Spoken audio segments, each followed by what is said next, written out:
هرچی او از مال دنیا داشت داد. خیطه بلخ و بخارا داشت داد. سنتی والا و دیوان داشت داد. تختی سامان داشت داد. دشمن دانشگدایش دانشی سینا گرفت. دشمنی بی سنتش دیوان مولانا گرفت. دشمنی صورت پرستش صورتی بیزار بود. دشمنی بی خانهش در خانه او جا گرفت.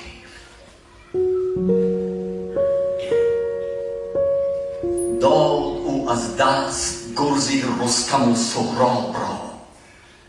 بربرانی ناتوانی را توانا کرد او. نام خود را همچو گوری رودکی از یاد بود.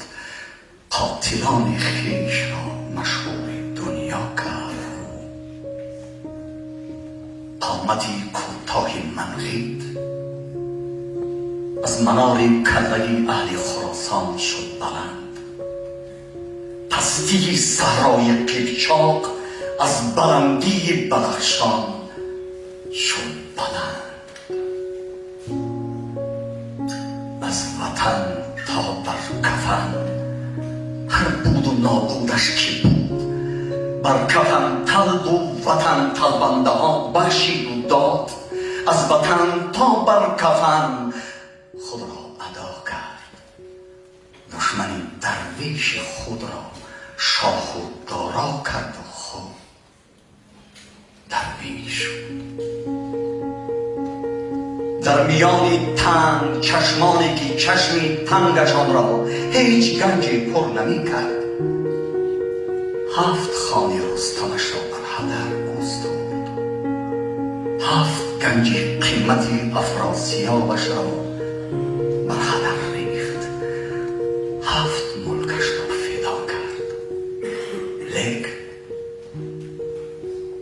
لفظ مادریش همچون نامی مادرش در زبان و در دهانش ماند. هر سخن با شیر مادر سخت شد. در استخوانش ماند. خود به خود در گوشه خاک دیار از جدایی از غریبی او گریست و گریه ها بر آبشاران یاد داد. لفظی کوهستانی بر باد و باران یاد داد. رودها را رودکی دان کرد او. بادها را عنبری خوان کرد او. عاقبت از 7 اقلیم زیر پایش 1 قدم ماند. 1 قدم از ملک جهان ماند. لیک در دستش قلم ماند. با قلم در هر قدم مغز گوریستان در آمد. بلکه گوریستان در آمد. ترک دنیا کرد و ترک شاعری نی. ترک این پیغمبری نی. غارها مکتب شعر و غزل کرد.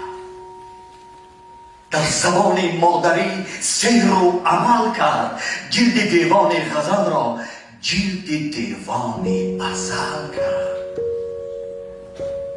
تا کنون از تاقیغاره، از مخاکه، از مغاره، از مزار و گوشه ویرانه میتوان دریافت تومار بیازی دفتری از شاعر گمنام.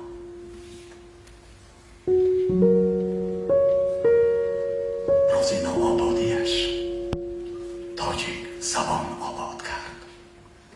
در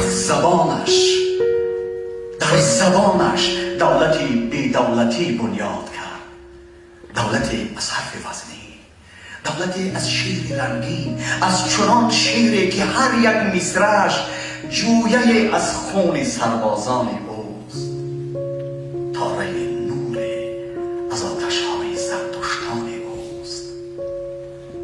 گویا چون صید مجروح او جراحت‌های خود را گشته و برگشته لیسی با زبان خود دوا کرد. در سرایش تاجیک از بخت نگان، گرچه با گبر و مسلمان هم سرا بود، هم رسول و هم خدا بود، در زبان اما جدا بود.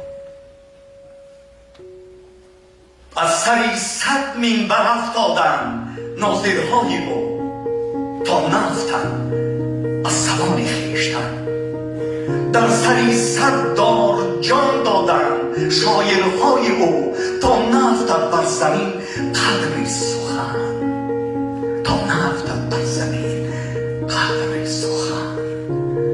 آج گم کرد زبان را گم نکرد، تاج گم کرد و زبان را گم نکرد، تخت گم کرد و زبان را گم نکرد، رخت گم کرد و زبان را گم نکرد، بخت گم کرد و زبان را گم نکرد. در حد و سرحد شناسی جهان، سرحد تاجیک زبان تاجیک است. تا زبان دارد وطندار است او، تا زباندار است بسیار است او، بی شمار است، بی حساب است، بی حد است.